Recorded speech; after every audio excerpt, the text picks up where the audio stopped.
તો ફાઇનલી મિત્રો આવી ગયા તાળિયા તમે જોઈ શકો છો. તો જય ઠાકર ને જય દ્વારકાધીશ. તો કેમ છે તમે બધા મજામાં? મિત્રો તમે ખાલી જોઈ શકો છો ડેમના વડામાં તાળિયા જોઈ લ્યો મિત્રો. ધીરે ધીરે પાકે અને લીંબુ બૂંબુ અને કોક તો પાકી ગલાયા ને ઉપર ચકલા બાટી બોલાવે. અને આપણે ઉગ્યા હતા ડેમમાં વાડી હતા એટલે મેં કીધું જવા દે.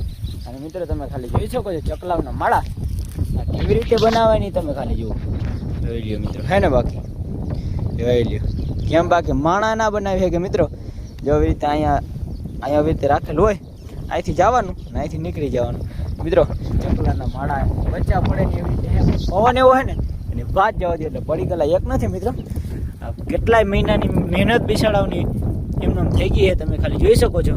ત્રણક માળા હે ને એમ બાકી એવું બધું હે આયલા રાખે લઈને બિસાડાવે મહેનત તો કરી હોય પણ શું કરે.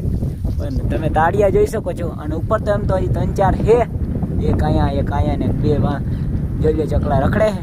તો તાળિયા ખાતા રાખજો ઉનાળાના મિત્રો. એવું બધું છે ને આપણે એવા તો તાળિયા ખાવા તો એ તાળી તો બાઈકા નથી 4-5 છે એટલે ખોટા ગાંજા ખેરાય નહીં. અને તમે ખાલી જોઈ શકો સૂરજ ભગવાનનો વ્યૂ તેમ અંદર જો પવન બહુ છે એટલે સેજ ઓછો અવાજ આવતો હોય પણ જોઈ લો તમે ખાલી તાળિયા. એવું બધું છે. આજનો શોર્ટ વિડીયો એટલો જ રાખવાનો હોય ને આપણા પેજમાં નવા હોય તો ફોલો કરવાનું ભૂલતા નહીં. જય દ્વારકા.